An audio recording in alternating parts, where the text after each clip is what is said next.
Your friend's Ariana Grande. Yeah. Have you listened to her new album, Pedal? Whoa, I need to drink to that. I mean, this is Letterman's booker. Yeah, that's so cool. That's incredible to go from being homeless. How did you do it? Was there a particular epiphany moment? It sure is a shame what's happening to them chickens. What is one way in which Ben has grown during the arc of your relationship? Well, on this one particular day, it was me and my brother. He was like, man, what the hell's wrong with you? And I said, bro, I'm just tired of faking it, man. I'm ready to go learn. I want to change my life. And I went to the left. And I think a lot of people don't really understand that your greatest wealth building tool is not your income. It's not your career. He is definitely gonna try and cook Jim and me, and I don't want to see it. I don't want to see it. I feel like we're in our first fight and it's like awkward to fly. Who wins the fight? Who do you think won? Are we arm wrestling? I mean, if you were up for it, here we I'm go. always up for it. Hold on. 1, 2, 3.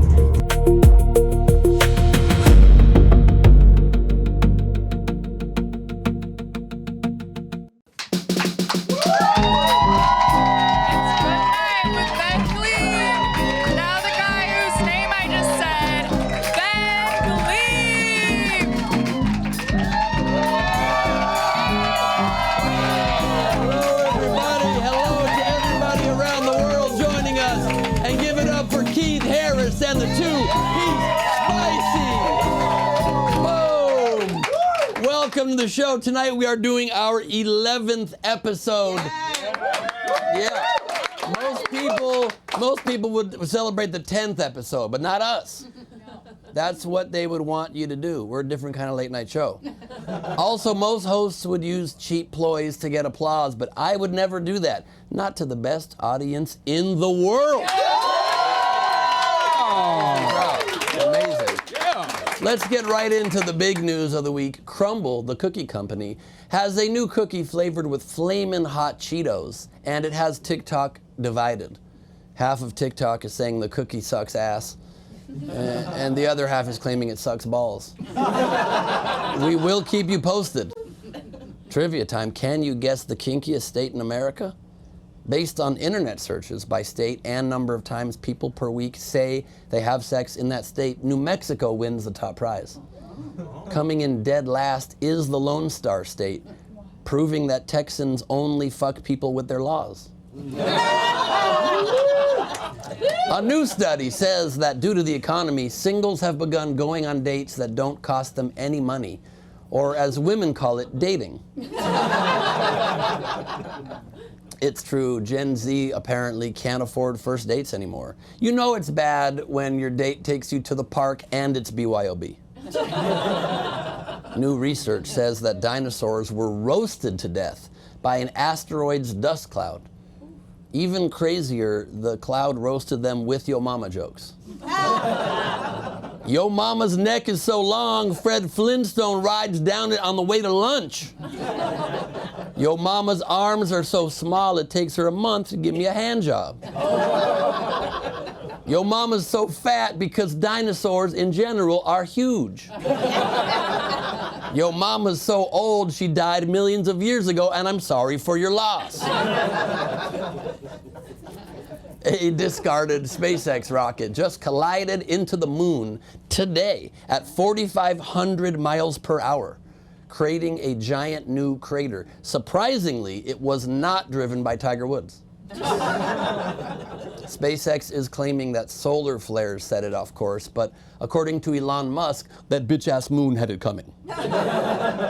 Weird thing to say, but he likes to troll people and objects. President Trump reportedly called off strikes in Iran after being talked down by Saudi Crown Prince MBS. Do you know how crazy you have to act for Saudi Arabia to be like, bro, take it down a notch? As the war continues to escalate, however, the Pentagon is reportedly scrambling for weapons to show how bad things have gotten. Our most powerful new explosive in America is a head of lettuce. The Pentagon is also mulling a new policy that would ban U.S. troops in Iran from using cell phones. They plan to do this by having them switch to T-Mobile. In other dictator news, North Korean leader Kim Jong-un has not been seen since the spring, sparking rumors about his health. Even stranger, North Korea tried to prove he's alive by releasing a photo of him holding hands with Mitch McConnell. Kentucky Fried Chicken founder Colonel Sanders' bow tie and handwritten recipe of the original herbs and spices went up for auction for $8,000 over the weekend. And for an extra $100, they threw in his original clogged arteries. Oh, okay, this is a fun surprise. We do have a special guest that wants to make a cameo in the monologue. I'll be right back and I'll let him take over.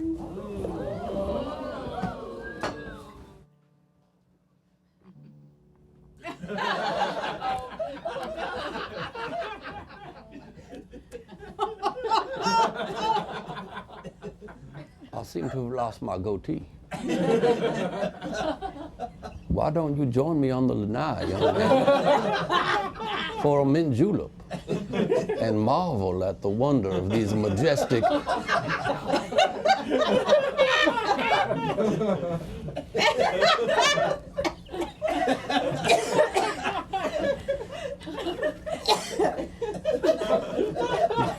God damn it. They don't make Colonel goatees like they used to, do they? Why don't you join me on the lanai, young man, and join me for a mint julep and marvel at the wonder of these majestic chicken-feeding lands. It sure is a shame what's happening to them chickens. Millions of them going missing every night. Now, if you'll excuse me, I seem to have a touch of grease on my fingers. If someone could please help me remove all this nonsense. The Colonel has to do a little slaughtering. Why, thank you, young lady. This is my bow tie removing person. It's good work if you can get it. Thank you very much. Let's put that over there. Yep. It's the Colonel, my friends. In other news. Can I get my drink back, by the way? Because I want more. The great thing about alcohol is it's always there. Thank you. Tucker Carlson and Marjorie Taylor Greene are teaming up to launch a new political party that will suck real bad. The party apparently will battle both Democrats and Republicans. I don't want to call this ominous, but they did make the announcement in the post-credits scene of Spider-Man. Acting Attorney General Todd Blanche is closer to confirmation, winning a 12-10 vote. Can we just talk about his name for a second? Todd Blanche. Is that not the whitest name you've ever heard? That sounds like the name a Def Jam comic would make up for a white guy. You see this Todd Blanche looking motherfucker? Speaking of white guys, a British man ate 15 fish sticks in 1 minute to set a world record. The record, most single dad. A Utah woman is accused of setting fire to the church where she was scheduled to be married the next day, to which her fiancé said, "What are you trying to say?" New research also says that use of Viagra could, apparently now they have found, reduce cancer diagnoses. Mainly because, and I'm assuming, nobody's going to check your prostate when you have a giant boner. It's hard to get in unless you go from around the back. This probably is the way they do it. I haven't thought it through that good. There's bigger fish to fry than that, said the single dad. Vin Diesel said that the upcoming Fast Forever may be the best script he's ever read. In his defense, he just learned to read. Fun fact, by the way, economy-related fun fact, it's more expensive now to fill yourself up with Vin Diesel than with Vin regular guys. Just got booed by our virtual audience there. Thank you, Alex. Never been booed from across the world before. That's the first time. And finally, in Taiwan, a couple was caught in an intimate act on a bed at IKEA. Good news, since it was IKEA, they still have 3 screws left over. We are now checking in live from New York City with the very talented Leedy Corbin, who is here as usual to draw the show live. At the end of the show, we will have cartoon summary of the entire proceedings. Leedy, how you doing? Hey Ben, I'm super excited to see what fucked up shit you made me draw today. Ready for my first monstrosity? I consider it more of a volunteer. I'm not sure I'm making you, but sure. Oh my God. Oh my God. Yeah, that is a T-Rex jerking off a horse? What is that, a brontosaurus? That is wild. Yeah, Brachiosaurus, somewhere along those lines. Yeah, I'm not sure I am looking forward now to the end of the show, but thank you for something I can never unsee. We will check back in with Leedy later. On the show tonight, one of the stars of the iconic television show Victorious and the new spin-off Hollywood Arts, Daniella Monet is here, ladies and gentlemen. Author of the upcoming book, To Stop Living Paycheck to Paycheck, financial expert Anthony O'Neill is in the house. And comedians Rachel Scanlon and Randy Sklar are with us. And now, give it up for Keith Harris and the two-piece spicy.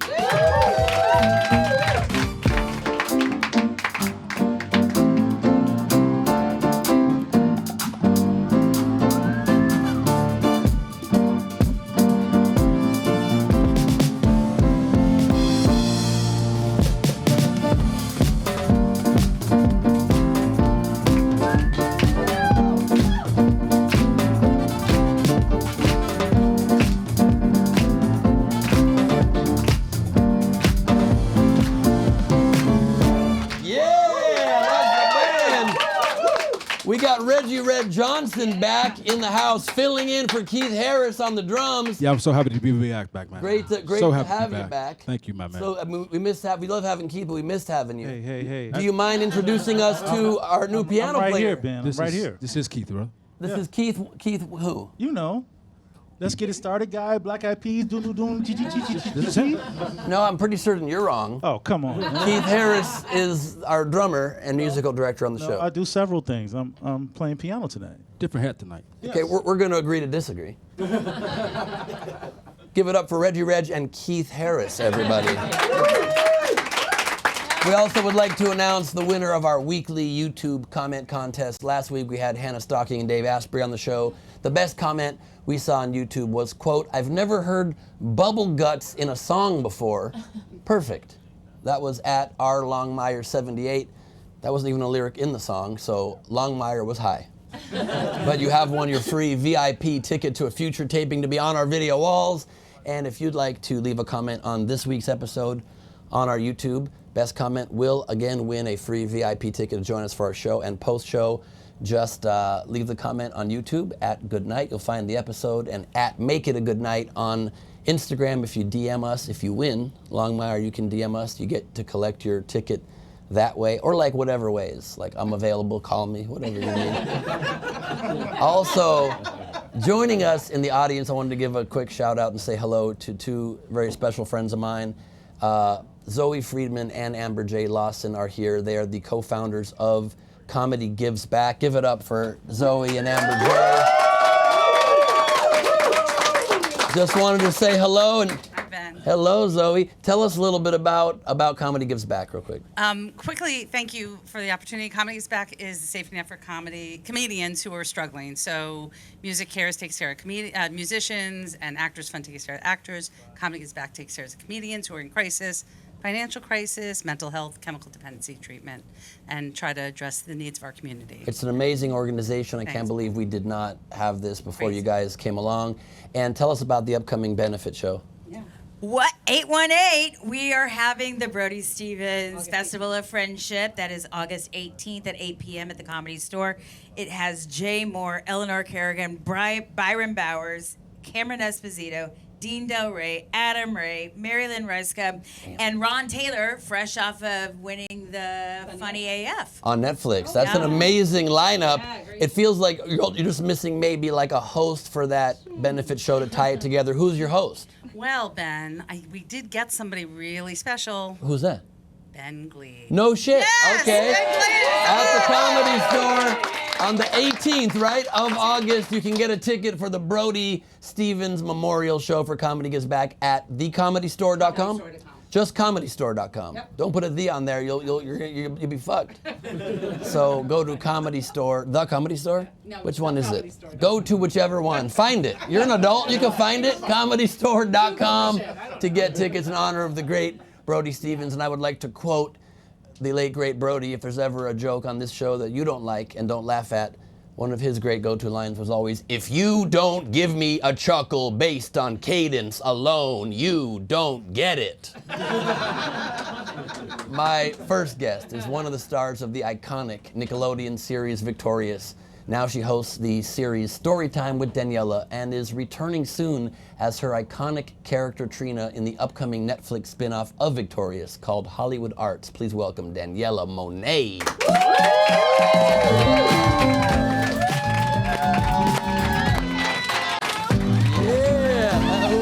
Welcome. Grab a seat.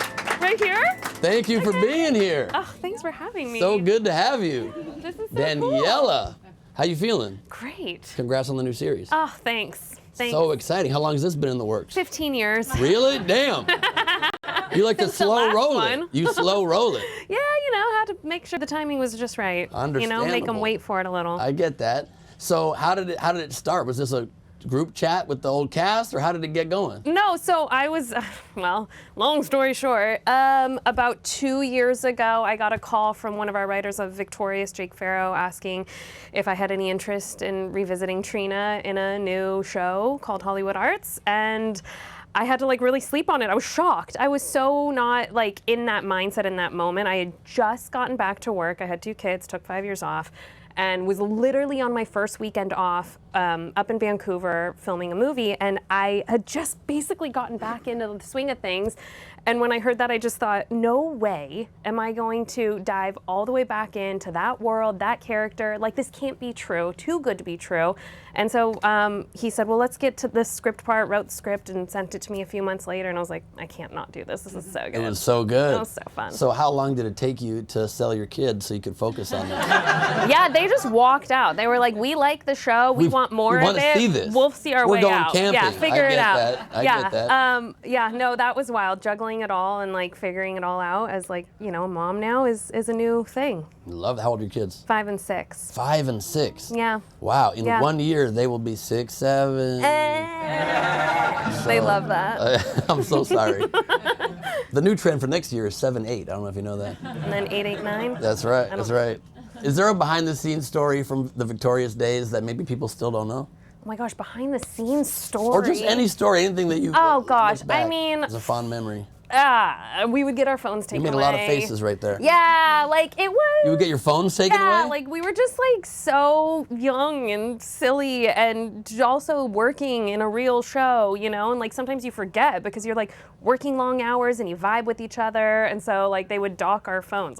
I didn't necessarily have to dock my phone because I was a little older than everyone else, so I was a grown-up.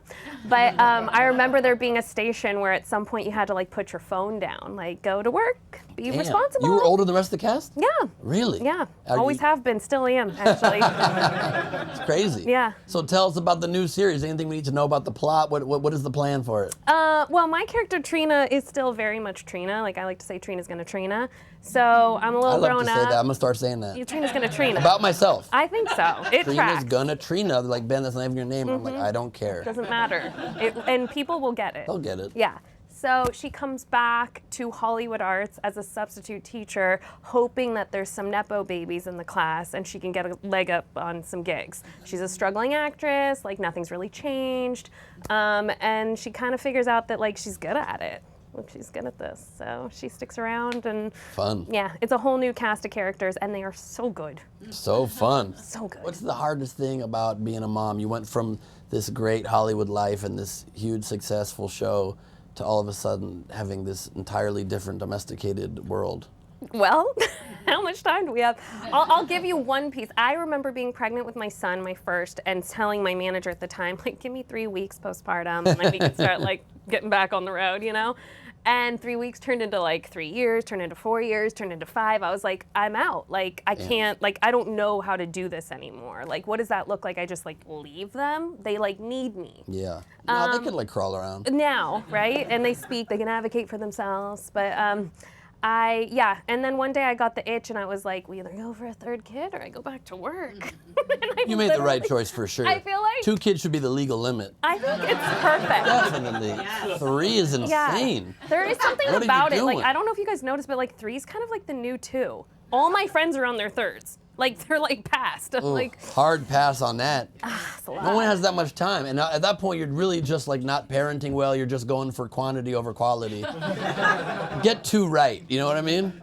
They're expensive too. They're expensive Turns out. also. That's correct. Not all of us had these very successful TV series. You know? It's been 15 years, Ben. That's fair point. Fair point. Fair point. Do you think kids today will ever experience another golden era like Nickelodeon during the era of your show, or That is like that my gone? goal. That's I the mean, goal I to was the a show. Nick kid. I grew up, 90s. So like that was I think the epitome of Nickelodeon. But for a lot of people, when Victorious and iCarly and all those shows were on, that was their era, and that was like a big moment for them. So I think bringing back Hollywood arts and having that familiarity hopefully is going to do that for my kids, which is crazy. Are your kids gonna watch the show and be confused? My or kids why? have watched every episode. Really? Several times. Damn. Okay. Yeah. Interesting. Yeah. So, and then are you gonna you're also executive producer of the new show? Mm-hmm.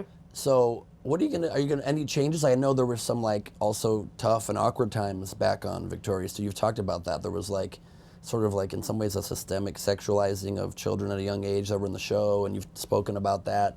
That must have been very hard to navigate, obviously, as a child actor. I think the industry in general is kind of weird. Like growing up in this business has been a big ol' lesson. And I feel really lucky that my journey has been full of just tons of good. And I'm so grateful to be where I am today. And I'm excited to be a part of the conversation now. This is my first time EPing anything, and it really is kind of this opportunity to see behind the curtain, but in a really cool way. I love Jake Farrow, Sam Martin, our two other EPs are incredible. We've got great executives at our studios, and they respect everyone. And there's a lot of conversation around creating this really cohesive, aligned world. And it's funny because when we were shooting Hollywood Arts, we would have a lot of guest cast come on or directors, and they would say, almost every single one of them would say something along the lines of, this isn't how it is, guys. This isn't what it's like in the real world. And I'm like, it is now. We can have sets that feel so good and healthy. And we had a rule when we were interviewing for department heads, and we would be like, they're great, so qualified, all the boxes are checked, but did they pass the vibe test? And that was a big And some people factor. did not pass the vibe test. It was evident, not in a bad way, just Right. we're Just not who looking you for want as part of something the that's team. special, and I want this to be something that has real legs and life, and that there's just a lot of alignment, and it's felt like that and then some. I love that. I can't wait for it to come out. We don't know when it's coming out still. Soon though. Soon. Netflix. Soon. Yeah, I tried to Netflix get you to and let chill. us announce a date, and you refused. Do you yeah. consider that rude? Was that rude to do? I'm a guest, and I'm just trying to do right by everyone. I understand that. You are the boss, but whatever. It's okay. You make a choice in your life that I don't understand at all. You're vegan. Why? And can you stop? Yeah, no, that's a good question. I've asked myself the same question you for have? 27 years. Oh, of what? this. Damn, that long? Yeah. Whoa, I just I need figured, to drink why to that, not and not break in a good way. record? Wow. I was just a really empathetic kid and was like, I don't want to eat those. They're cute, and that kind of yeah. stuck. What about eating uglier animals? I've never thought about visited that? that conversation. Think about that. Yeah, think about that. Maybe if I met one and I was like, off with your head. No, unfortunately, I think they're all so cute. worth living. Do you miss the protein? Do you miss the taste? Do you crave it? So lucky for me, I love to cook. My family's Italian. I grew up in the kitchen. So I think if I didn't know how to cook, I'd be a lot hungrier. But unfortunately, this girl doesn't miss a meal. I'm just always cooking it up. So I don't feel like I'm you missing just turned into too much. Sebastian Maniscalco there. I don't know what that was. We're gonna cook It's a the meal. paisan in me, We're okay? gonna do it. Aren't you embarrassed? It's cute. I like it. Thank you. Thank you very much. That's fun. This is a fun fact people may not know. You were almost Hannah Montana. Yeah, people really like that one, was- that story. It was down to you, Taylor Momsen, and Miley Cyrus. And the Miley Cyrus. The Miley Cyrus. Yeah. Do you have any regrets around that? Would you have wished to have gotten that role? I don't know. I'm kind of woo-wooey in the way that everything really does happen for a reason. I believe that so strongly. I also kind of grew up around the time when The Secret dropped, and I was like, I'm gonna manifest that. I was writing stuff on papers and posting it on my ceiling and To going become to what? sleep. To become oh, the list Hannah was Montana. insane. No, just I want to do this. I want to make this much money. I would fixate on things, and then so when opportunities came about where I got really close, there was a part of my career before actually the Hannah Montana where like I was way more affected by not getting something, and then I learned very quickly like that doesn't do much. Like you got to get back on your feet and like get back out there. You just can't think about it. It would have been nice to get it. Totally. You can't think about that. Totally. It's true. And there's got to be like a reason. And I told myself this narrative for so long that like if it's not this, it's something better. That's not for me. Like what is for me will be. Like I've told myself these narratives forever. That is such a beautiful perspective. Not true, but beautiful. I was almost the host of American Idol, by the way. Woof. 5 auditions, and they already had Ryan Seacrest, and they had season 1 they had a comedian with Seacrest, and then I got down to me, 2 others, and Brian Dunkelman got it. And then he quit the show after 1 season. Very dumb move. And then what happened? They didn't call you? No, my life would have been better if I got that. I mean, hands down. I wouldn't be doing a show in my own house. I wouldn't have to raise the money. I mean, there's no chance in which that wouldn't have been a better life, but... I get that. You know? Yeah, I get... You know, it's funny. I was talking to another actor recently, and I was like, why isn't there... Not that most people would care, but I find it really interesting. Like, I want to know about the auditions you didn't get that were, like, so friggin' life-changing if you did. What's another one that you didn't get? Oh my gosh. Like I was also almost the brother on Nobody Wants This. That would have been a good There you go. late career. Dude. Right. I look more like Adam Brody than the totally Gentile-looking guy that plays the Jewish guy on that. But whatever, it's fine. Not that I look like Adam Brody, but I'm just look like could be related. No, for sure. Thank you so much for the compliment that I forced you to make. I see that. Thank I you. see that. Anything else? I mean, there was a lot of Disney stuff going on that I was in the loop for a minute, and then all that, which would have been sick before like all Disney, that. before all really? that. Damn. Okay. Yeah. Like Yeah, I'm not that'd have been that funny anymore, but like No, it you're would have pretty been funny. I so think you're pretty fun. funny. Thanks, Ben. I think you're gonna bring it in the Thunder Round in a moment. Oh, well, what? We got a Thunder Round coming. We don't tell people about it, but it's coming. No, I like that. I don't like to know anything when I do this stuff. That's the best way, They're like, really. do you want any questions in advance? I'm like, absolutely not. Yep, smart. That's nice. People, it's better when you don't ask for questions in I don't advance. want to. Why would I want to know? I'm not even gonna read them. Reading sucks. True. I do read like the scripts, obviously, but like I'm getting paid. That's a good point. Yeah, and you're like in charge That's of the them. only thing I have to do. You have to greenlight them at the Yeah. end. Your friend's Ariana Grande. Yeah. Have you listened to her new album, Pedal? Oh my gosh, just a little bit. But I'm like kind of lame, I'm not gonna lie. And I think it's like the mom in me too, unfortunately. Like I just like don't really know what's going on in the world anymore. You're going on record you don't like the new album. I actually think everything she does is good. Like You're everyone saying thinks it's like, everything it's like she does she's is done good. better work, you're saying.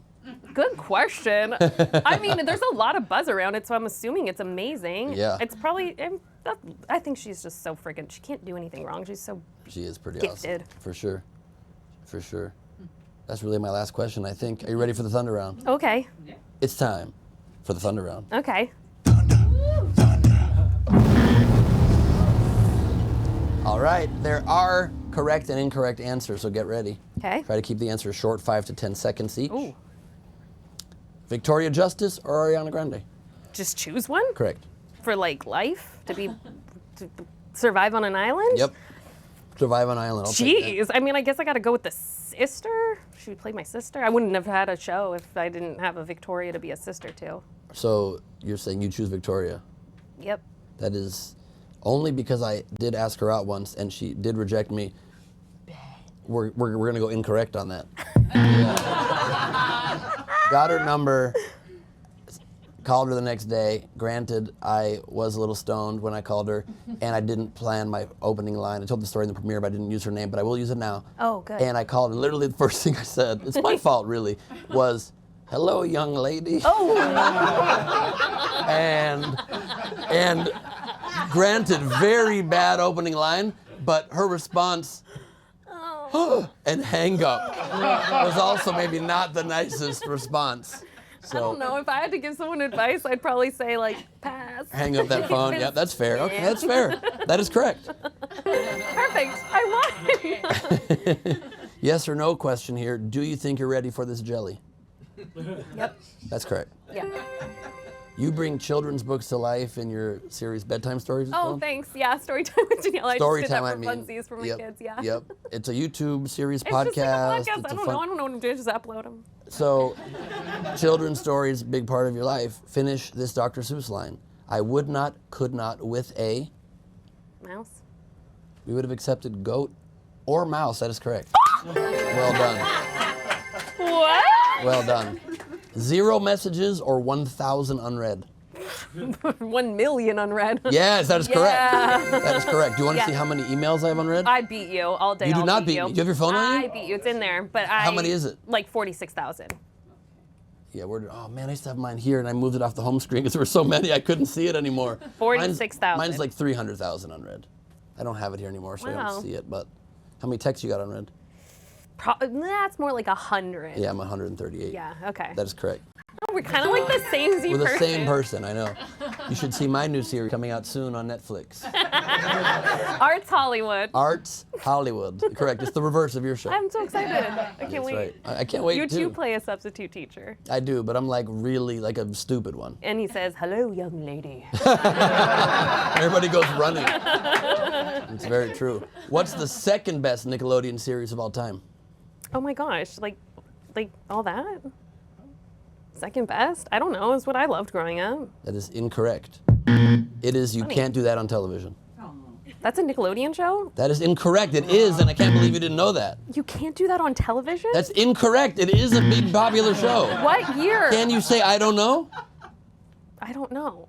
That is correct. If it was that show, slime would have fallen on your head. That started on You that show. can't do this on television? You can't do that on television. You can't do that on television. It's still incorrect. Another incorrect. Do you know now the name of the show? Guess what? Netflix is my new employer too. Favorite Netflix show currently right now? Oh my gosh. Favorite Netflix show? Oh, I'm watching The Ultimatum. What is that? The Ultimatum? Yeah, what is that? And I don't know what The Ultimatum is. it's a reality show where like couples give their couple an ultimatum. They give Oh, their partner an Jesus. Oh, ultimatum. no. They're like, this is not. It's like Oh, marry no. me or bust. And so Sometimes- they go and they go and live with someone as like a. It's wild. Whoa. Sometimes I Gotta ask be a there. follow-up question and instantly I regret it on the show because some episodes my girlfriend is in the room, like right now. Oh, She's filming this. She's filming this answer right there. So I regret a lot of what's happening right now, but that is correct. Okay, cool. That is correct. What is the meaning of life? To live long and prosper. That is correct. Well done. One wellness tip. You're a big wellness Ooh. and fitness influencer as well. Millions, 4.5 million followers, something like that? Yeah. Tell us. Wellness. Oh my gosh, you guys. I'm a cheap wellness girly. Like That's I like correct. the basics. Correct. So like sleep, good water, move your body, community, eat whole foods. Boom. I like that a lot because it's very easy to do. It's the basics. What are Yeah. we doing? Why Yeah. are we complicating it? That is 3 correct. Thank you. You're welcome. 3. We need 3. One more. Thank you, imposter Keith Harris. I knew it. I knew it. Pet peeve. Pet peeve. I'm a pretty forgiving person, so that's tricky. But That is correct. yeah, and I would say my pet peeve is like people that are lazy. I don't like laziness. That is both hurtful and incorrect. No offense. Offense taken, Also, don't be incorrect. lazy. Sometimes you gotta be lazy. Before this, right now I'm not lazy at all with the show, but I was lazy for about 5 years before this. I get it. I've gone through You seasons. gotta go through seasons. Yeah. You gotta store your energy up. Yeah. Also, that energy goes away really quickly. As the we get record. older. Yeah, Oh, just yeah. in general. Yeah, in general. For you. Could you belt out a line from your very famous one-woman show from Victorious? Yeah. Please. Okay, here we go. Well, Chicago,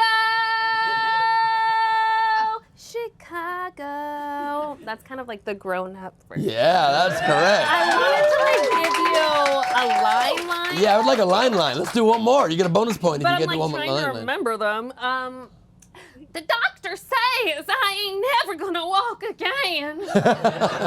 Not even on crutches. Yeah, that is correct. Very well And done. the only reason that's fresh in my mind is because my daughter asked to watch the other night. And I went, whoa, that It was was so a good. choice. You were there in a hospital bed, just Sure was. wasting away. Why? I get that. It was very good. Your best album, Arc Android or Dirty Computer? I don't know what you just said. The albums from Arc. Janelle Monae's famous albums. Oh, Arc guess and what? Void. I'm not a singer, and that's a different human. That is correct. It was a trick question, and you got it. And I'm pretty sure Janelle Monet, I think she's friends with Ariana, so I understand how that could be like confusion. Yeah, I was very confused. There's also like a Danielle Monet in the WWE. Really? So like I feel like we should all just like have our own show. A fun The three of us. A Monet singer, party. WWE. A painting show. Yeah, and I can paint. You can paint? No, but I'll paint. Have you always been a liar? Yeah, if I'm getting paid. That is correct. Yeah.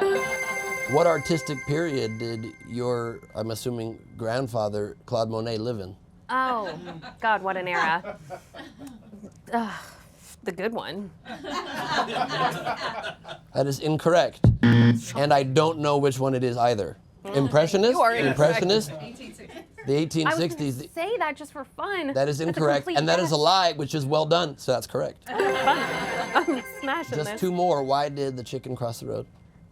Well, I've been told my whole life it was to get to the other side. Okay, I'm not going to give you a ruling yet, but why did the rabbit cross the road? To hang out with the chicken. No, he was stapled to the chicken. He was what? Stapled. Like with a The stapler. staple or Not a staple gun, just like a stapler. traditional one. Oh, Does that make sense? of course. How else would you get there, like, if you had to get there for a joke premise? No, for sure you would staple yourself. You would have to staple yourself. That's the only option. It's really the only option. Maybe rope, I suppose, could work. Could you imagine? I would absolutely staple myself before. Oh, before using a being rope. roped? Yeah. No, actually, I don't think that does make sense because Well, we're going with stapling most would hurt. obvious, right? But roping, you could get the rope off. Stapling, it's literally piercing into your skin. I feel like we're in our first fight and it's like awkward because it's live. I do agree. I do agree. Who wins the fight? Who do you think won? Are we arm wrestling? I mean, if Hold on. you're hold up on. for it, I'm here we always go. up for it. Hold on. 1, 2. 2, 3.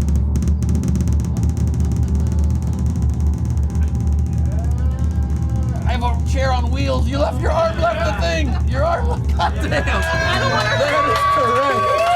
That is correct. Guys, Wow, that is correct and deeply embarrassing. that's why I Well have done. these caps on to hide what's underneath. That is correct. This, my friends, is Daniella Monet. Look at everyone. Everyone's just living their life. He's eating scrambled eggs. That's my brother. No way, is it? Mm-hmm. Aw, where My is brother he? Ron eating scrambled eggs. I don't know where he is because we haven't met, but Oh, no, that's my brother Ron. He's in Santa Barbara. He also sweats when he eats, as you can see why he just wiped his cheek. He's not crying. He's just. It's Indian food, and they forgot my pickles. I'm pissed. They forgot the pickles? They forgot the pickles. never Not had cool. pickles again. I'm so And the sorry. guy said, "Too bad, bro. Too bad. It's not my fault, bro." Was it an Uber Eats order, Ron? It was Uber Eats. They're dead to me.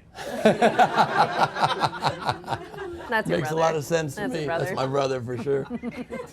Okay, let's bring out my next guest. My next guest is a best-selling author and personal finance expert. His new book, Stop Living Paycheck to Paycheck, The Proven Path to Break Free from Debt, Build Real Wealth, and Live Free on Any Income, is available to pre-order now. Give it up for Anthony O'Neill.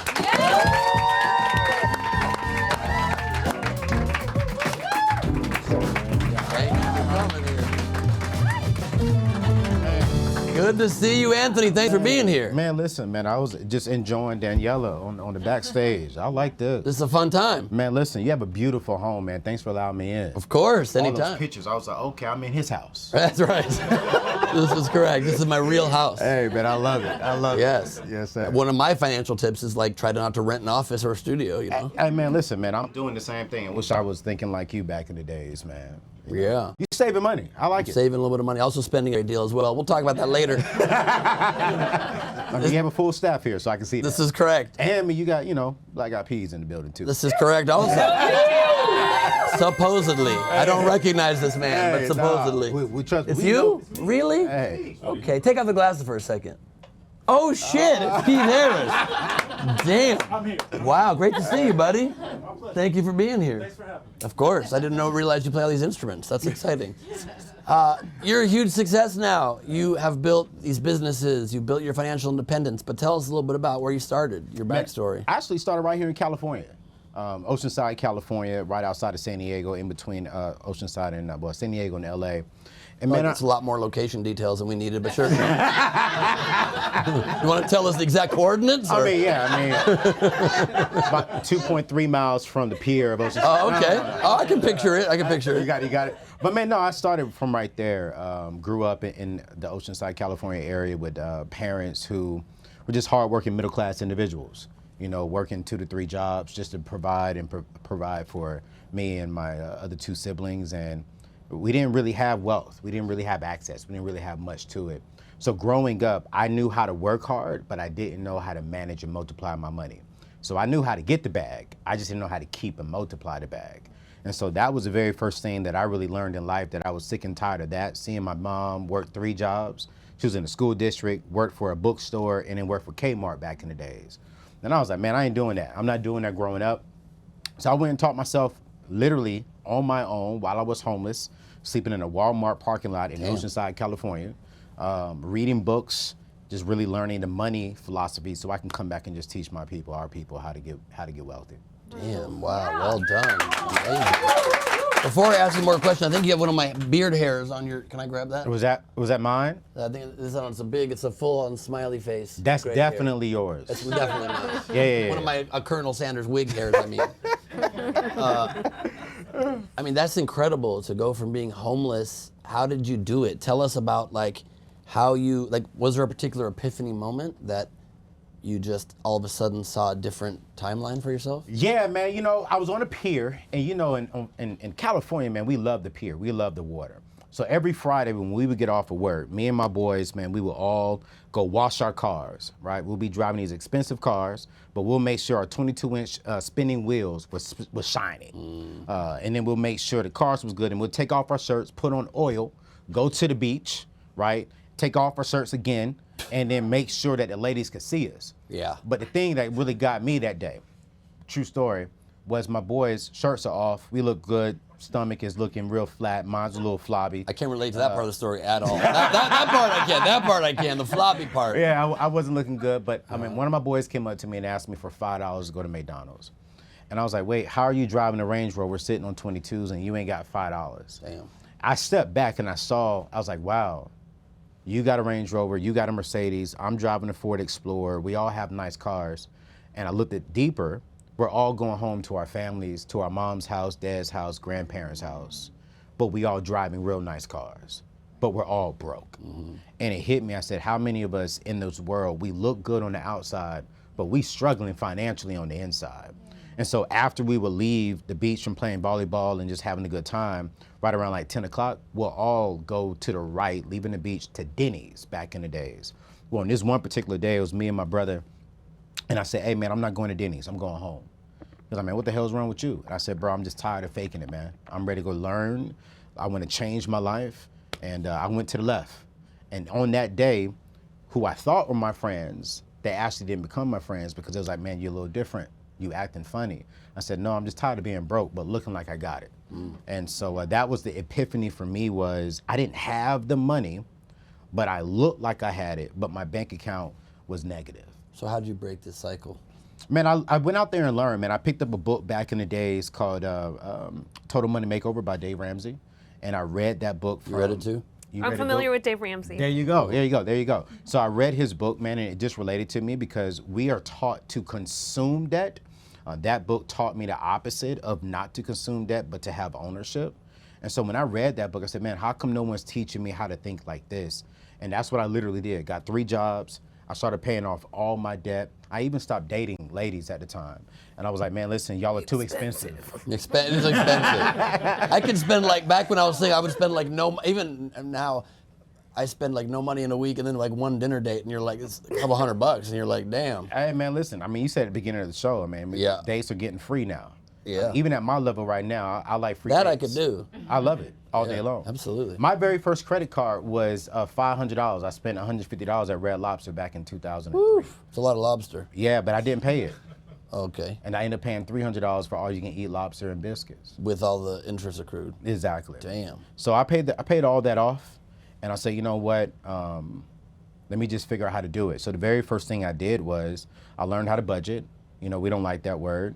I learned how to live below my means. I learned how to create margin. And I think a lot of people don't really understand that your greatest wealth building tool is not your income. It's not your career, it's margin.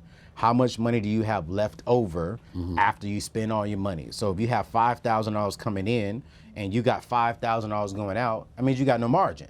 If you got $5,000 coming in and you got $4,000 coming in, that means you got $1,000 in margin. Now you can use that, save it, invest it, put it into a low-cost index or ETF. Now you're multiplying your money. So I really wanted to learn, how do I multiply? How do I grow? And that's exactly what I did. For like literally 12 years, I lived off of maybe 60% of my income. And it was uncomfortable. But today, you were saving 40% and using that. Saving and investing. Saving and investing. Saving and investing. Because I know I don't want to be 50 years old and still having to work, man. I came home, I want to say about like 6 years ago, and went to McDonald's to get something to eat. It was midnight. And there's this elderly lady there. She's probably about like 80, 85 years old, but a beautiful, beautiful lady. And her hands were shaking when she handed me the food. And I asked her, I said, ma'am, how old are you? And she told me her age. And I said, wow. And she said, baby, I'm here at midnight giving you your food because when I was your age, I wasn't wise with my money. Wow. And 80 working at McDonald's. Working at McDonald's. Damn. And I was like, yeah, no, that's not gonna be me, it's not gonna be my wife. And I'm gonna try and help as many people as I possibly can to avoid that. I just saw a comment pop up in our virtual audience from Kayla, if Kayla would be willing to come on camera and ask. I didn't see the full comment, but you said you were grateful for something. I'm curious, Kayla, if you could share with us what it is. Oh, yeah, I'm 31 and my dad, he still lets me live at home. So it makes it easier to save money because he doesn't require me to pay rent and he gives me time to pay my car insurance too, which is really nice. Wow. But I'm also helpful, which probably helps, so I don't like lay around the house. I work, make sure I give what I can and all that, but being able to save money living at home is very nice. I'm grateful for it. Is that something you advise, to live at home and if you're in a tighter financial time? I mean, absolutely. I think we got to get to a point where we got to stop kicking our kids out. If you're going to stay at home, have a plan, have a strategy, have a system that you're working. And if you're going to be like her, a young lady, saving that kind of money, that's good. Now, I do believe a brother staying at home at 31, 32, you better have a real good plan, my guy, to be staying at home. Right. Because what I would hate is for you to leave your mom and dad's house to get married to another young lady and you can't provide for your home. And so I do believe that there is a status and a time, but for her, man, absolutely, man. Take advantage of that. If I have kids, when I have kids, I would say, my daughter doesn't have to leave no time soon, but about 30, 31 years old, yeah, my son gonna have to get up out. But he gonna get up out with 6 figures in the account. Love and that. go buy a home though. I love that, okay. So tell us some steps, some like concrete steps from your book to change the paycheck to paycheck cycle, that people can actually start doing that. And you also talk about casting a vision for your goals. Yeah. What does that look like? Well, the very first thing that I would suggest to anyone is to sit back and really ask yourself, what is that freedom number and what is the vision for your money? So my freedom number is by 45, I want to have X amount of dollars inside the account. That is going to position me to where I no longer have to exchange my time for money. My money is buying back my time. I don't have to get up and go to work if I choose not to. And so what I would tell anyone is to sit back, add up everything that you desire. If that is, I want to be able to pay my mortgage, I want a maid, I want a chef, I want this, whatever that is, add that up and then multiply that by at least 10. That's going to give you your number of what you need to have invested so you can live off of that on a monthly basis. Once you have that, then we're going to sit down and just get a budget. That's the very first thing. And I call it a zero-based margin budget, where you list all your income. So this is child support, alimony checks, side check, whatever you have, any kind of money you have coming in, list all that. Then you list all of your expenses. And this is what I tell everyone, man. Expenses is anything that is requiring you to put money out of your account. So this is hair, mortgage, car note, insurance, apps, clothes, food, dinner, dates, whatever it is. Yeah, I don't spend a lot of money on hair. It's just natural, but for me, but That's natural? It's natural, yeah. That's amazing. Thank you very much. This is not natural. I understand that. Hair became before mortgage. Hair was number one above mortgage. Yes. I can be homeless, but my hair's gotta look good. That's correct. That's correct. For a while, I used to have 22-inch rims on my head. I would wear them on top of my head. Yo, you're hilarious. Just to show people. Hey, man, I'm gonna shave my hair off before anything like that. Okay, fair. That's fair. Does hair come before mortgage on yours too? No. I would figure out just about anything. I would not have it if it was that expensive. I don't know. You would not have hair? Yeah, I would just no. A lot of And people. Britney Spears how long did you been that. wearing that wig? This? Yeah. Oh, well, it's for me to know. But no, man, once you add all that up, it should equal zero. But the truth of the fact is, nearly 70% of the people, when they add that up, they're actually negative. They're living way above their means. So if they have, let's say for an example, $5,000 in income, the average person in America has about $5,800 going out. So that means that they're borrowing money every single month just to live. And so for me, if it came back negative, I'm looking back inside of my budget on the expenses, and I'm taking things out. And I think we have to get to a point to where I'm willing to be uncomfortable for 12 months so I could be free the next 12 years. And I think once you really get to that point of looking at your budget and being honest with yourself, the goal is to get that to where you have margin. And as far as if I've got $5,000 coming in on my budget, I need to have at least about $4,500 going out. That's $500 in margin. I can take that money and invest it into a good stock market, mutual fund, ETF, 401k, etc. So if somebody is starting from scratch, what's the first change they should make? Stop borrowing money. That's the very first thing I'm gonna tell you. You're just digging a hole every time. Yeah, you can't get yourself out of a hole and keep digging it, right? Yeah, I get that. So, I mean, the biggest expense I think people are borrowing money on is the cars. Why are you buying a car and you're paying $700, $800 a month for it? I haven't had a car note in almost 18 to 20 years. And I just keep my cars. I buy a good older version of a car. You haven't had a car payment, you mean? I haven't had a car payment. Yeah, yeah. Did I say car? I think you said car. Definitely not So walking. I figured it would take a long time to get here. Yeah, definitely took a long time. But no, I haven't had a car payment in maybe about 18 years, man. And it's That's nice. refreshing to wake up on the first of the month and my only bill is a mortgage. I have a car payment, but I'm stupid. No, I wouldn't say you're stupid. Thank you. Just put your money. Fair enough. But also, when I bought my house, I put a lot of money down. My dad gave me the best piece of financial advice ever, was to buy a house, because I had gotten a little bit of money from my old game show, from my TV show. Wow. And he was like, this money's going to be gone. I know the way you spend. Yeah. Buy a house, put a big down payment in, and get a small mortgage. And I have a very small mortgage, so I can afford to do a car payment and not put myself out too much. So would you say you're almost done with paying off that mortgage? Ooh. Our next question is... It's a 30-year mortgage. I was never paying that. How old do you think I am, Anthony? I'm just saying. God damn. Hey, I'm just saying, bro. We're almost done we're almost done paying off the mortgage, like for now. Have you heard about that hack where you pay 2 payments a month? Oh, what is this? How does that work? Yeah. So I mean, it's a simple hack. I like her. I need to get her on my show. I think that it's a simple hack. It's pretty much you make one payment full, then the extra payment you put all that towards the principal. So the key with mortgages, or anytime you're borrowing any kind of money, is the reason why it's so long is because your interest is being accrued daily or monthly. Right. So if you can knock down the principal, then you're knocking down the time because you're paying less interest. So that's even on the car note. So what I recommend to everybody, because not everyone can pay like what she can do, an extra payment every single month, but bare minimum. No, not an extra payment. If you split your payment in half, doesn't it pay the interest down faster? Yes, that does happen too. How does as that well. work? Explain what that means. It's called like bi-weekly payments. Oh, so if you pay it more often, there is accruing less daily You're interest. not paying more. You're just paying that makes it sense. Exactly. Twice I a thought month. she was talking about knocking off the mortgage. Both of them No, seem but like if you good wanted ideas. to, you could add like $50 more each time, and then you feel recommend it a it. little less, right? Because it's split in two. For sure. Also, when you're playing blackjack, if you double your loss each time, you can't lose. There's no way to Let's lose. go to Vegas. Yeah, you just are guaranteed to eventually win a hand. Hey, man, that's easy. That's the way I do it. That's really easy. You ever to do. gamble? Never. I'm scared. Oh, that's smart. Yeah. I I like my gamble money. sometimes. I mean, maybe I was about to say something else. I'll be quiet. Say it. No, I'm good. Okay, all right. All right. The ultimate goal, you say, is to create generational wealth. Yes. How realistic is that for people? Very much so realistic. You know, I think that generational wealth may look different for you than it looks for me. I mean, wealth is just simply what can I pass down to the next generation? And my biggest thing for me is when I turn a certain age, I want to be able to pass down at least $10 million to my children, right? That doesn't mean I need to make $10 million. And I think that's something that we all have to really understand. You could be a net worth millionaire only making $60,000 a year. Yeah. It's just how are you investing that money to grow and to use the power of compound interest. So generational wealth is simply this: when I die, what am I leaving to the next generation? And studies are showing that the majority of all of us will leave our families with bills and benefits, and the benefits are only enough to take care of partial of the bills, and the next generation would then take on the remaining part of the bills.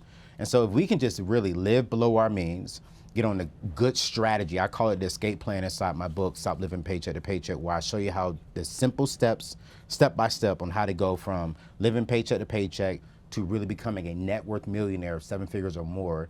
And you can start that process and change your whole life around within 18 to 24 months. Man, you can leave your kids with bare minimum $500,000. Damn. I've never wanted. And you don't have to ever make $1 million or even high Right. 6 figures to do it. Everything's just about strategy. If you really look at the top, I would say the top net worth millionaires, meaning if they cash in everything today, they're worth 7 figures or more. The average person is making in between $80,000 to $110,000 of household income. Okay, I like that a lot. You also have a quote that I love so much. You say your income may have a ceiling, but your value does not. Nah, your value doesn't. Explain what that means. I mean, your income has a ceiling because that requires your time, but who you are, what you value, what you see, and what you desire doesn't. What you invest in, how much that could do, what that could become a rocket ship. I have a family member. He's been working for a particular company for 30 years. He came to me about 2 months ago, been listening to my stuff for about 15 years. He's 52 years old, worth $1.3 million, and he was only making $68,000 a year. But he did what you did too, though. He went and got a house, paid off that house within a matter of 15 years. It was cheap back in the days. Didn't buy a new house, kept the same car.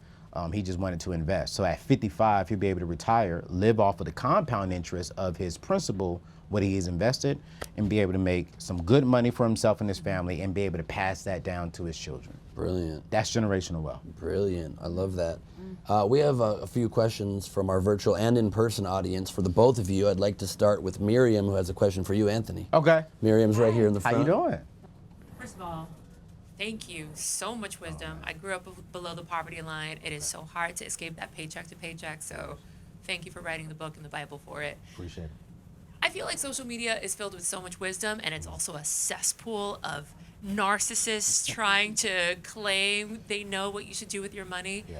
Have you come across bad financial advice on the internet or on social media that you're like, what the hell? That is really bad advice. Yeah, I mean, I see it every day, especially on TikTok. What's one of the bad advice? Here's one that is really frustrating me, and I'm gonna say this respectfully because it really pisses me off. They say that 401ks is the worst and it's a bad scam, right? Investing into your employer's retirement plan, it's just not good. Which to me, that is completely backwards, because if my company's gonna say I'm gonna match 3% of your income, and I'm gonna say that's a scam or that's wrong or that's the worst investment policy out there. Well, how is that when if I'm giving 100, they're gonna give me 100, so now I'm getting compound interest on 200 rather than $100. And so that's one. Then number two, I'm hearing a lot of TikTokers and especially a lot of Instagram people are saying, hey, if you're going to school, let's say we got a free ride, take out student loans, take that money and go buy a house with that money. Whoa. So I'm paying triple, sometimes quadruple the interest, because now I'm paying interest on student loans and I'm gonna pay interest on a mortgage.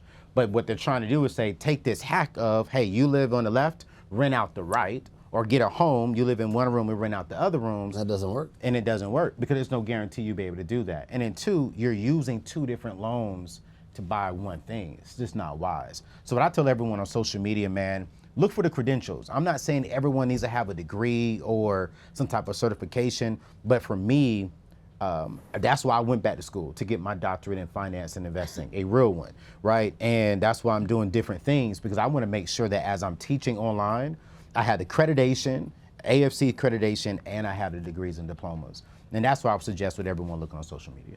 Love that. We have a question for Daniella from Savannah here in our in-person audience. What's up, Savannah? Oh. Hi, Daniella. Hi. First off, I just want to thank you so much for shaping my childhood. Aw. Trina, even as like outlandish as she was, I felt like I could really relate to that. I was always the kid kind of like talking to myself in the corner and like putting on one-woman shows.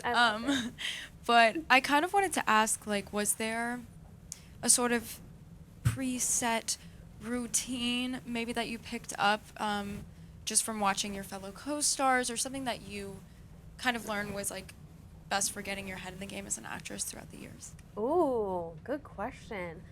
Oh, and so funny. I talk about this a lot because I'll be around actors now and everyone has a process and mine's so not fun. It's so wild. Like, it's just, because I don't have one. Like, I just literally... You just straight up act. You just start I acting. straight up, like, I've worked with method actors and I've worked with people that, Very like, annoying, right? get into their, like, they get into a thing or they have to do a thing. But, like, I could be like, I don't know, I kind of just wing it. And it's such bad advice because it doesn't work for everyone, because I've worked with a lot of incredible actors and I'm just in awe of like how they break down a script and they do all the character development, and I'm like, I just have like a gut thing that happens, but I'm also very particular in regards to like what I work on. And if it doesn't like speak to me and I don't feel like that character is somehow inside of me, I just don't. Like, I don't want to force any. I'm like, there's someone for that. Like, I'll be the first person to say like there's someone for that. And sometimes I'll challenge myself, and I'm starting to do that a little more now that I'm a grown-up actor. Is that the symbol for that? Yeah, you walk around like this when you walk. Hi, grown up. One of the least grown-up moves you can make with your body. That's why I'm just starting out. I'm just learning. Understand that. Yeah, Nice. but I think just I love what I do because it's so fun and playful, and I think you already have a lot of permission to take the liberty to just have fun. So I'm like, I don't want to go for complicated. I just want to do what feels right and not make it such a process, because then it starts to feel like work. Good advice. I love that. One last question for you. Okay. Meaning of life, as Anthony O'Neill sees it. Man, my personal meaning of life, do everything I can to make sure that my family and my children's children are taken care of. That is incorrect. It is having money, having money for strip clubs, I believe. That's what I have written down. So that is incorrect, but thank you so much for the advice. That is Anthony O'Neill. Round of applause for this man right here. As you know, I am a hardworking father of one. His name is Henry. He is a dog. The other day, I went to pick him up at the dog groomer, and it's always, a little nerve-wracking. What's your dog gonna look like when he comes out? This one went a little worse. I decided to film myself as I walked into my legit dog groomer. Take a look. So excited to pick up my little puppy. So excited. Where's this dog? Where's my dog? You said Henry, right? No, Luis. Oh, I'm so sorry. It's okay. Who's this guy? This is Henry. No, I brought a dog in here that had a lot more hair when I brought the dog in here. I don't know with this one. You guys, my little poodle Luis? I am so sorry. Tiny, white, adorable. I don't think you know. A boy, but seems like a girl. This one's cute, but this one's cute. I've just never seen this dog before in my life. Oh, Henry, I'm Oh sorry. my gosh. I mean, I'll take him too. You want me to take this one? I'll take him. I'll take him. Hi. Do you want a new home? Do you want a new home? I'll take this one. It's fine. It's fine. I'm so confused. It's totally fine. I don't, if you guys don't have my dog, I'll take this one. No, wait, I'm sorry. I'll take whichever one's best. I can take that one. It's fine. Can I see I'll your take, ID? absolutely, absolutely. I'm confused. I don't know. Are you messing with me? I am messing with you. I'm messing with you. I'm so sorry. I love you, my little baby. I'll never pretend not to know who you are again, okay? You know, sometimes you do ignore me when I come home. That is Henry, everybody. I just had my phone out. I've been doing hidden cameras for a long time. Apparently, you don't have to hide them now. People are just used to it. And I apologize to that very nice lady at the grooming place, who I definitely psychologically scarred. And on that note, it's time for the roundtable. Thank you so much. After you, my friend. Round table. It's a really, really, really small round table. Did you get that from a 5 and below? Round table. It's like a large coaster. Round table.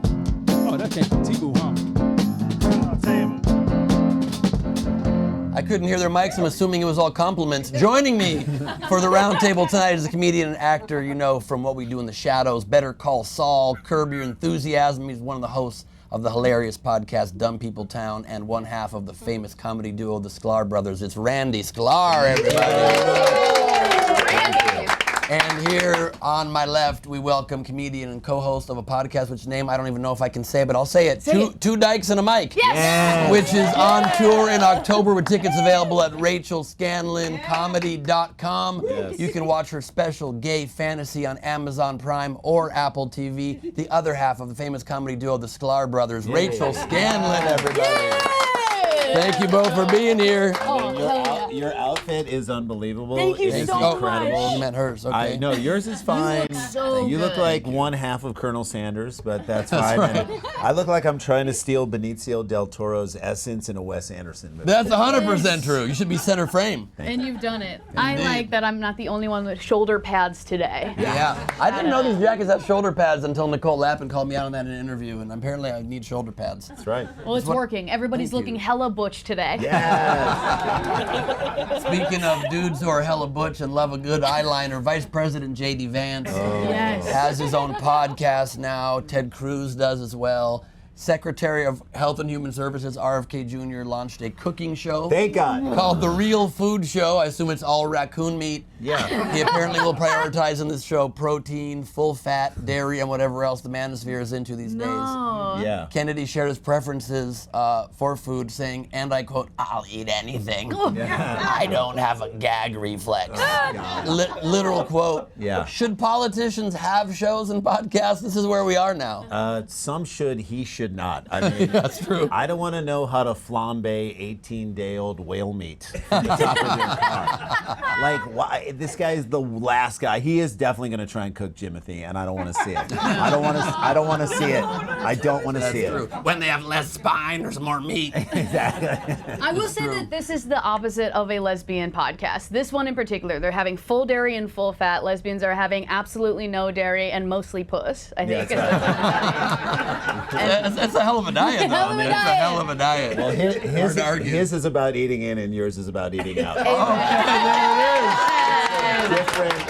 There it is. Different. Absolutely. I'm going to go dine at the Y tonight. I love it. I love it. The New York Times is reporting now that, as I mentioned in the monologue, Gen Z doesn't have enough money to date. Do you have any hacks for dating on a budget? It's fake sobriety. I think you can absolutely Smart. fake. You can go on a date, say, I'm so sorry, we're not gonna have drinks tonight because I'm sober, not because I can't afford it. I'm actually morally better than you. Interesting. So you expect somebody on a date to also not drink even if you're fake sober. I used to go on dates, if the person didn't drink, I'd just be like, I guess it's drinking for one tonight. Oh, nice. That's actually really I would smart. still drink. I It was cheaper and I got to get a buzz on. Well, that's good. Smart. I would go one step further and say you're trying to get sober, bring your date to an AA meeting. Oh, there you go. Yes. Free donuts, Yes. free coffee. You're like already getting a meal, so I think it works. Yeah, it's like your first social event together, see how it comes out. There's other people there, so in case there's a scene, You can understand. test out if they're into being into like a polycule. Interesting. This is a very good idea. I would like to know if you have a bad dating story in your own life you'd like to share. Yes, I have a terrible, I mean, it was with my wife and it was our first anniversary and I planned it. So I get full credit here for, my wife is afraid of heights and I planned in Napa a hot air balloon ride. Oh, no. The second we got on the balloon, there was a German couple strangely close to us. I didn't like them, they were like lurking. And our balloon pilot was missing like 2.5 fingers, which I'm like, either you're bad at what you do or you're incredibly unlucky. Either is bad for us. We were supposed to go 1 mile up, 1 mile over, 1 mile down. We went 1 mile up, and then he radioed down to the van and said, "I got a wind and I'm going with it." I'm like, where are we going? 14 miles later, he's trying to land this thing, and they're like he's like, "I just need open space, I just need open space." And the guy in the van is like, "Do not land it here." He's like, "I see an area between the house and the hillside." He landed the thing, it's coming down. As the basket came down, he told everyone to jump. We're like, jump up and down, not out of the thing, but we jumped up and down. To help pull it down. Oh yeah, we came down, the basket fell over, we were in an area where we had to climb through a barbed wire fence. There were cows, and a cow chased a woman around a tree. Oh my God, the German woman got chased. That's right, and Wow. I literally said to my wife, "This is why I'll never plan anything out." Oh my, and I even last date. You've been married 25 years now. Yeah, just celebrated Just our celebrated 25th 20, so she gave you 24 more years after that. Oh yeah, and she planned every single one of them. Hell yeah. I just love the mid-air, as you're potentially dying, German couple that's like, "But maybe foursome?" Yeah. How about you, Rachel? I went on a date with actually a super nice, beautiful young woman. But on this date, I found out pretty quickly that for the first time ever, she was actually more into me than I was into her, which almost never happens to me. You're into everybody. I'm Whoever into it is. everybody, I get that. 100%. Yeah, I that's get right. excited easily, but I could tell she was way too into me, and it was almost like this thing where I could tell she kept talking. She was like, "My ex-boyfriend Jared." She kept looking at me, "Man, you're so much better than Jared." Brought him up a lot. And when we kissed at the end of the date, it was very toothy. Okay, so which is already bad. And listen, Toothy? Tooth, not a good word. I've heard for of a too much kiss. tongue, but Toothy, okay. I think it's because she was so Was she eager. part vampire? What is happening? It felt like she was made of exclusively teeth. It was Yeah. frightening. Damn. Was she Ted Cruz? Very toothy. It was very toothy. Yeah. And she was very excited. And she was obsessed. She was like, "Oh, this is going so much better than all the dates I had with fucking Jared." I was like, yeah, "Okay, God, Jared. weird." And the tooth. And listen, I'm all for accidentally knocking one tooth one time, but over and over, it was a lot. Oh. The next day, I said goodbye. I'm hopefully never I like that seeing her you're again. all for knocking one tooth. Yeah. It's One one of your tooth? big stances. Yeah, I'm saying. all for it. I believe in it. If you get so excited you knock a tooth once, fine. Yeah, sure. I expect it. But that's more right. than once Yeah. is where I draw the line. I love Okay? I go out to pizza the next day. I'm telling all my friends about this toothy date. I go, "Oh, this toothy girl couldn't stop talking about her ex, whatever." They bring pizza to the table, and they were like, "Okay, here you go." The person dropping off the pizza was Jared, that guy. No way. Yes. From Subway. From Subway. Unrelated. Wow, weird. How did you know it was that Jared? I'm glad you asked that, because he dropped down and then he looked at me and he goes, "Hey, you went on a date with my ex-girlfriend last night," which means that she toothed me, went home, back to Jared, and showed him so many pictures of me that he knew it was me. Oh my And that frightened me. Yeah, that's. Because I was talking loudly about that bad date. This is. Yeah, you can't eat that pizza after No, I can't even look at teeth the same way again. that. Well, thank you for the story. Wow. Really appreciate you sharing Crazy. that. Really love that you shared that story. I can with plan your second date with guys. Wild. Okay, both very good stories.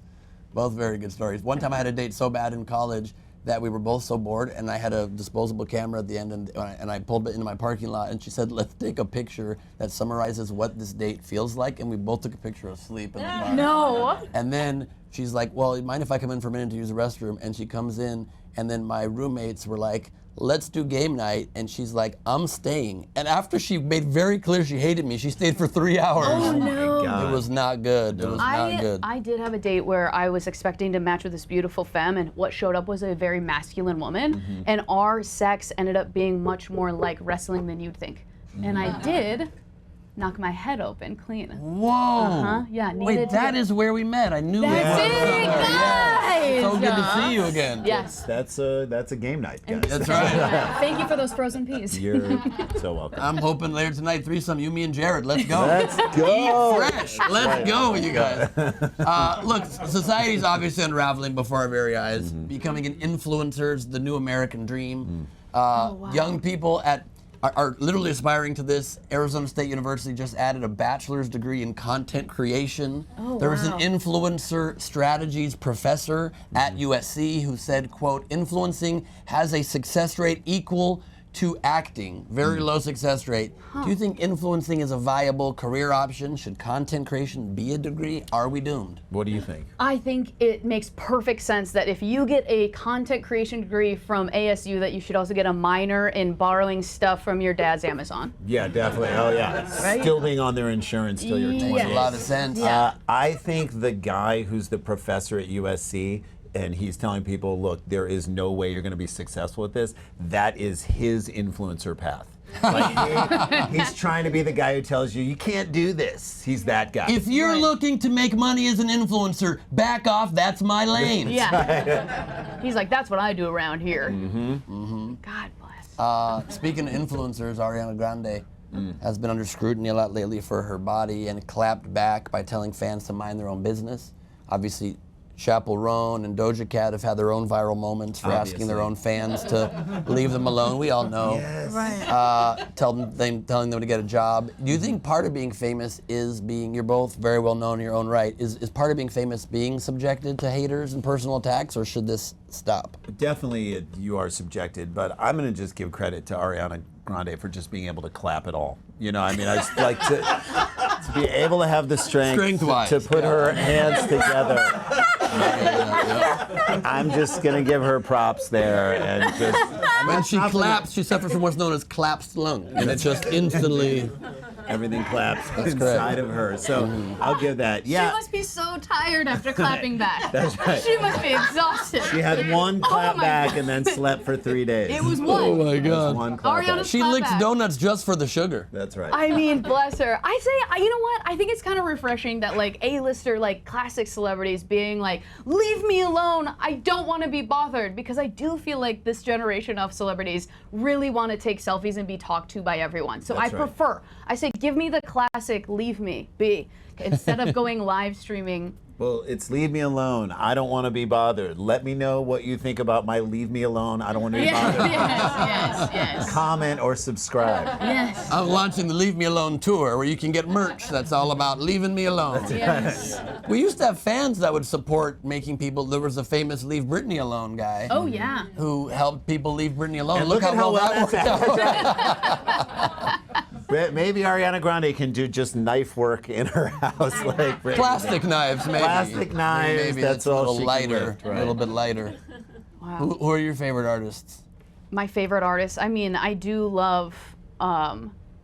I do love Chappell love Chappell specifically. Roan. I do love Chappell I'm waiting for another album. She started to go Western, which I think is interesting. A lot of Western people start Western and then go pop. I like that she is making her way through. But She's like doing the Post Malone. Right. Oh, right. And I was a huge fan of Post Malone when he was pre-Malone. I was a big fan of pre-Malone, Young. pre-face tattoos. His younger oh my God. phase. he was I also would fantastic. like to go more Western, if I Yeah. may. I feel like mustache and a hat. Why not? You may. That's the post show. We're going Western. We're going Western after the You show. absolutely can go mustache and a hat. Can I? You Yes, could I think definitely you do should that. With this shirt, exactly. Am I halfway there, y'all? Yeah. You are dressed like modern day Post Malone right now. I just That's right. need Done it. tats on the arms and a cowboy hat. Yeah. I was just going to say, your haircut to me, you have the haircut, we talked about this before Yes. the show, Yeah. of a lesbian or a 15-year-old boy. Yes. You know what I mean? And so, The like, mullet is what does connect the lesbian community with also like a Vine star. Do you know what I mean? the fact that you can hair mug a sophomore at like a public high school is like, it's just incredible. No, Hair that's- mug. I've never heard that term Hair before. mug. Mog. Hair mug. I don't know what that Yes. even means. What does that mean? You know, mogging is like, No. please explain. It's giving alpha male of the group. So mogging would be like I'm mogging you guys on this round table right now because Yeah. I'm like the hottest one here. So sorry. hot. That's right. No, no, you are. Which I do. I'm saying that factually, no disrespect. Mind if I come in for a kiss? I just did Barry Katz, the only toothy impression I know. Mind if I just come in for a quick smooch? It's a tooth callback. It's you a guys. tooth callback. It's a That's tooth right. callback. That's right. Yeah. Thank you guys so much for being here. Tell people what you're doing, how they can follow you. You can find me at Rachel Scanlon Comedy and also my podcast, Two Dykes and a Mic. I'm going on tour all fall, and you can see my special on Hulu. Hey. Love that. I'll be with my brother. We're going to be in Escondido next weekend at the Grand Comedy Club, which is so great. And then in Ann Arbor in the fall. We're going to be in Toronto. We're just set up a date in at Rochester. Supersklars.com.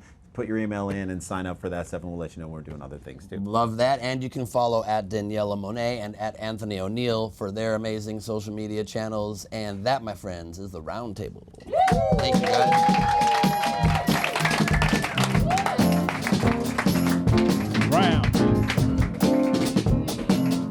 Roundtable. You can get that from Five Below.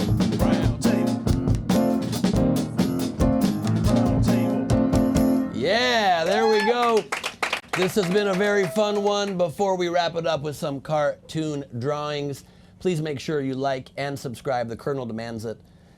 At Make It a Good Night on all social media, at Good Night on YouTube. You can go to makeitagoodnight.com to get tickets to be on our video walls and to get all of our links there as well.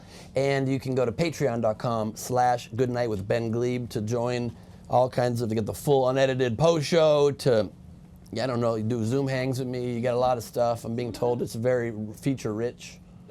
Let's go to Leedy Corbin, Lady Leedy in New York City. Ben, you're having a stroke. All right, here we go. There you go, best date ever. That is the basket of a broken hot air balloon and a woman being chased by a very horny cow. The Germans are loving it. Yeah, indeed. When's it coming out? Tell me. I wanted to know when it was coming out. To get the I'm Netflix sorry. release. You tried your I best. tried my best to get the scoop. And I have the chicken crossing the road. That chicken's facial expression at being stapled into is like very kind of like just an eye roll, like, oh, here we go again. Yeah. He's kind of into it. I don't know. Totally. Love that. Then I have, hello, young lady.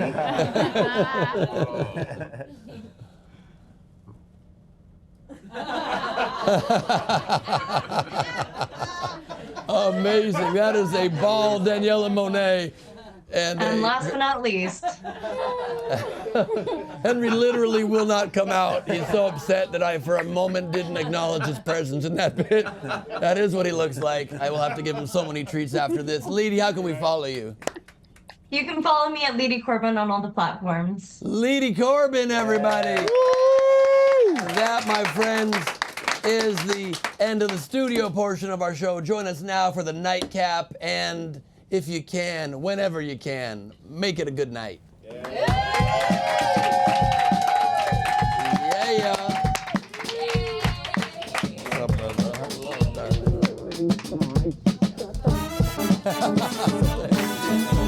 Fucking awesome. Thank you.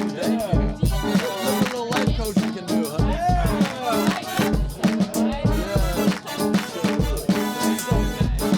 Thank you. Let's head out. Yeah. The hot couple. Yes, indeed. Shall we go post party? You guys were incredible.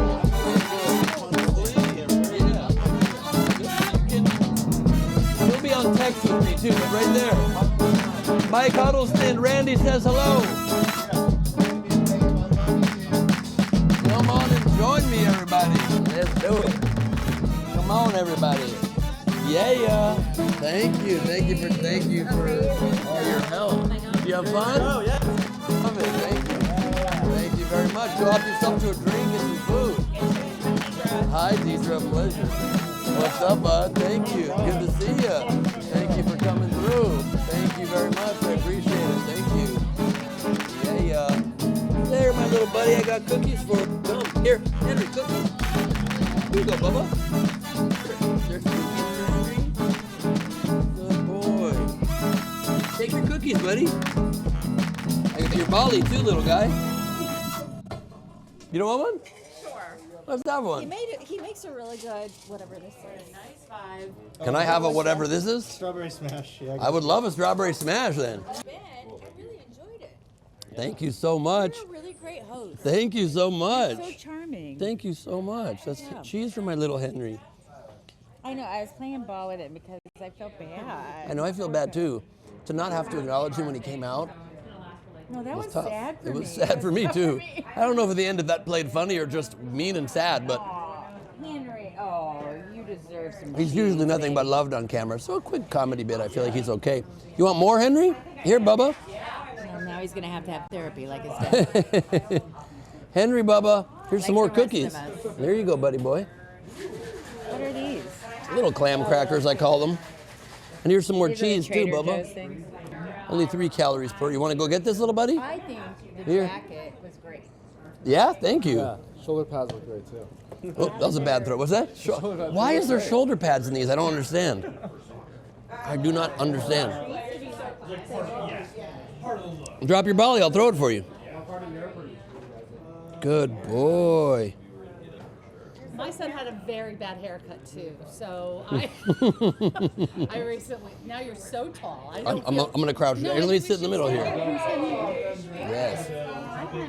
Which, by the way, we talked about Comedy Gets Back for a moment, but I did not mention, who needs to be mentioned, your father is just one of the great comedy legends ever. What I wore today. I almost wore it to have it when we came back from the bit, and I couldn't find it briefly. I know it's on my desk, but it was covered with a bunch of I did a lot of stage props. I did some media today. I did press today. With that? I always just have it, like my avatar for my dad. Her dad is Bud Friedman, the founder of the Improv. The OG comedy club on Earth, really. On Earth, really, right? Yeah, in America? I mean, America must have led the role on it. Was there another country that did it before, really? Yeah, in the world. Stand-up comedy is like one of the It's the American art form. American art forms, yeah. Your dad was just so wonderful. It was really one of the most exciting things in my life that I got to be friends with Bud Friedman. It was just amazing. He liked you. I loved him. He was so kind to me. He used to Get go out in. of the aisles. Get out of the aisles. He used to shop at Robinson's May when my dad sold luggage there, and he would always go in. I love that. And he told this story once he owned all the improvs and created the improv brand, and he kindly asked if he could bring me on stage when I was headlining the Tahoe Improv. And I said, "Can you? It would be the greatest honor." So he tells this story. He says his father would say to me when I would shop for luggage and rugs, "You should have my son. He's an aspiring comedian performer in your club." And I told him, "Check out the Laugh Factory." Well, can't I share a personal detail about us? He left it. I'm sure he's fine. Okay, cool. Stool's coming for you, man. We joked about it in front of him. Here, stool income. So here's an interesting Here, come on thing over. about yeah, please. Come on in. Thank you so much. So, Miriam, we just shared, was my life coach. They just got engaged. Congratulations. Miriam helped me make some real changes in my life. Yeah. And by the way, I like to call it leadership coach because I have an allergic reaction to life coach. Oh, leadership coach. I love that. Life coach. I mean, you're now leading. Very true. Yes, you are. Very true. What was the biggest change that she helped you with? That's a good question. What would you think the biggest change is? It's hard for me to even be objective on it. Help me figure out my discipline, I think, is the biggest change, really. I'm wearing this bracelet, my Intent bracelet, that says disciplined on it, because I wanted to manifest being disciplined, not the generic concept, but that I'm there. Also, how you approach love and how you approach dating. From, if I may share, seeking validation, which I think is so human and so universal. Totally. Like, who's the woman that 13-year-old me will feel good that I'm dating versus who's the woman that's actually aligned with my soul right now and intellectually stimulated and I'm attracted to now. I think 100%, and she is that, such a deep, soulful, caring, brilliant human, but also very luckily, 13-year-old me would be very happy about this. Totally. But so I think both of those things. Oh, sorry, I didn't mean to skip you. Oh, that's fine. Yeah, so those things. But it's interesting just how life unfolds and how people play different roles in each other's lives. A story I wanted to share. It's very funny. They're engaged now. I'm living with my girlfriend. Before Miriam became my leadership coach, we went on a date. That's right. And and explain how that transition happened. Was it toothy? Or toothy. Nice tooth callback. We went to Pache in Los Angeles. We had a really heavy Italian dinner, which is exactly what you want to have before a first kiss. And a very intense sandwich. And I mean, very intense dinner, very intense conversation, I meant. Yeah. It's a little high now. A little high now. It's flour. Yep. Flour. Pure flour. Yeah, and there was a lot of political debate, which is we loved that part, and that's what got us to the date. Mm-hmm. And then afterwards, we went for a walk. Went for a walk. White people like to go walking all the time. That's she says that because she's not white. It does not mean that. I'm not white either, really. But we tried to both be white that night. And we kissed a couple times, and it was fine, and just not the spark. Here you go, brother. This is the woman. Oh, would you like? No. Yeah, sure. All right. So my question is, what does it feel like to become one of the greats, to be so consistent and so loved? And what does it feel like performing for a rare time without your brother? So we have done some performing. Like my brother, first of all, my brother did Curb Your Enthusiasm by himself. Garland was. Wait, you weren't on Curb? No, Garland was So just. my like, intro was fucked up, and I blame Stuart Bailey. So, yeah. No, Jeff Garland was just like, hey, just give me a Sklar. And Jay went in. Jay went in and got the audition. I'm like, great, now I can never be on the show. Thanks a lot. Yeah. And people would. But you could go next time as the same character. Sure, but people were like, oh, they'd say, you guys are great on Curb. And we're like, no, it was just him. And then after a while, they're like, you guys are great on Curb. And we're like, thanks. I'm like, thanks. But it is fun. I mean, I think, what we realize is we don't want to, that we are two individuals that make the sum of us are hopefully better than the individual parts. But, when we're acting in shows and doing stuff, it's with different people. It's not only with us. So I love when we individually do stuff. I love when we were split up on the Chelsea Handler roundtable. Oh, I loved when she started doing that, because we were on together, the three of us, and we were on together, the two of us. Individually, and we would do that on David Spade's show, and so we have done a lot of that stuff individually. But to answer your question about love, where we are in our careers and whatnot, I think one of the reasons why we've had to consistently be working is because and this is not a knock on us, but it is kind of, but that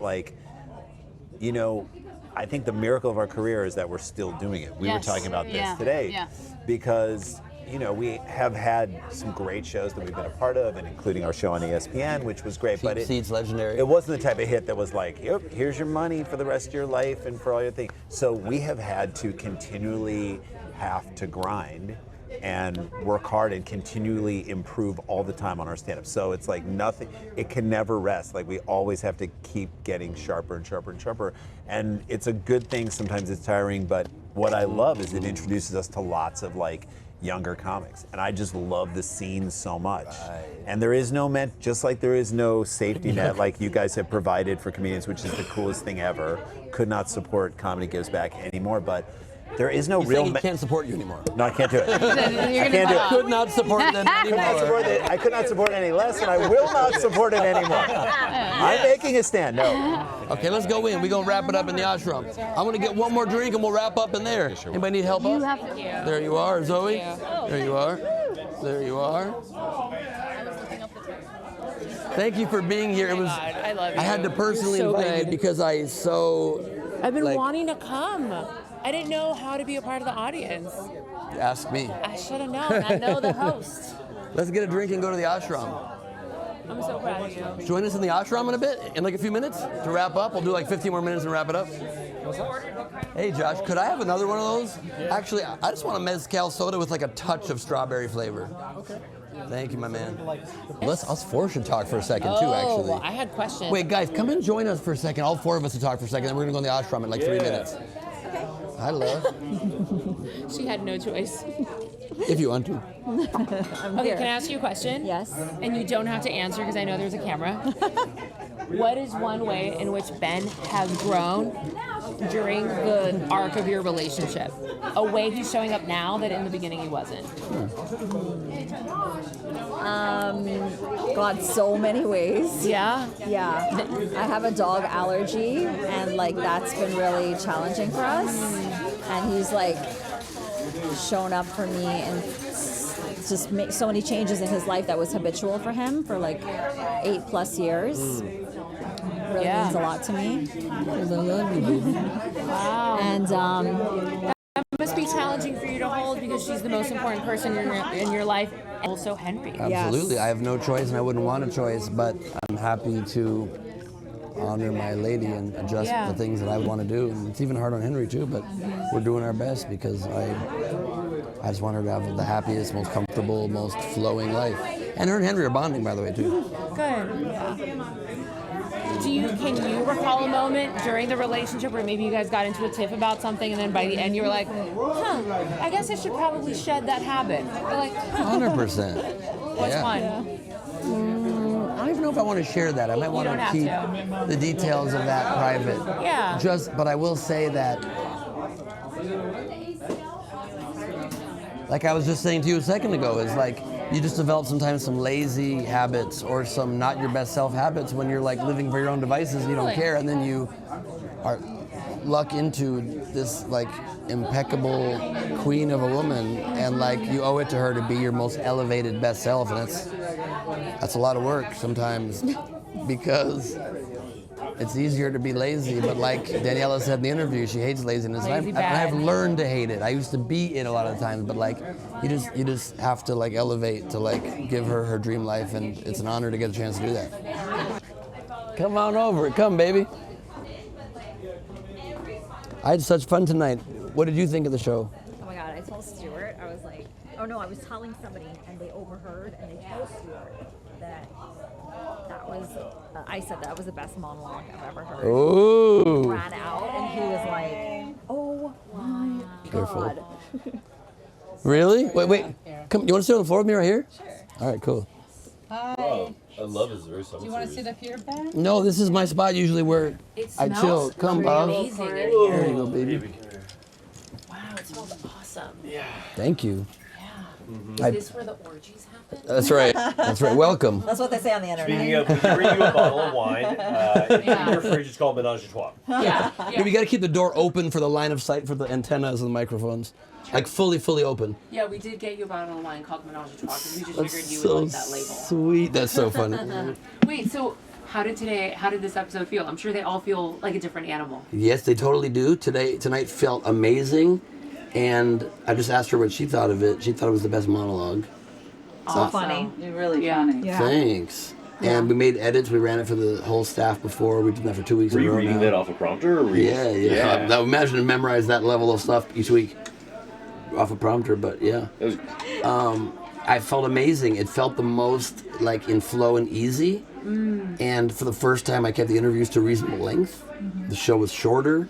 I have timers now. We keep adding timers in front of my field of vision. That's the job. I've wanted to do this forever because I'm very interested in cool stories and people doing big, beautiful things. And I know I'm good at listening and making jokes that don't distract from the flow of it. And I've just wanted this exact job my entire life. So I'm so happy to be. But it comes like second nature to me. I've studied Johnny Carson and David Letterman very closely for decades. And I just have intrinsically felt this job my whole life. Zoe herself was also the former vice president of Comedy Central. Wow. You book comics for Letterman. Booked comics for Letterman. Letterman's her friend. Business. I've did so much. Can you help us get Dave to come do this? This is one of the most unique carrying on of his legacy and Carson's legacy that there is right now. I'm literally doing it to save late night, and he's my hero. And I would have a heart attack when he came in, but I would play it cool. We're also fraternity brothers, both Sigma Chi. I envision, and I know it will happen. Dave will walk through these doors. Conan will walk through these doors. Jimmy Kimmel will walk through these doors. 100%. I know that'll happen. Arsenio will walk through, one of my talk show heroes. We're talking to Chelsea right now, scheduling her date. She and I and who do you go to and for Karen. Chelsea? That's Chelsea, and I are texting directly. Me, her, and on a chain with me, her, and Karen, her longtime assistant and our friend. And we're just working the date out. Chelsea's like replying as much as Karen is. That's great. Cassie St. Ange is my friend too. Oh, Cassie, yeah. She's awesome. What did you look for in stand-ups that you booked on Letterman? I mean, this is Letterman's booker. Yeah, that's so cool. Fucking A. I will tell you, unfortunately, it was not very diverse. It was very much a white male monologist. No, he was very Midwestern. No sex, drugs, no scatological, no body. I agree with those last two. Well, I mean, there could be a joke about your grandmother. I'm not saying it's not my favorite. It could be clever. I'm not Sure. saying like it's scatological, but like whatever. It was very strict, In the very box. narrow of what worked, and most, So I kind of went in line in terms of, trying to book people that, that I liked, but that he liked, and a lot of people I liked I didn't get to book. A lot of funny Like people who? that.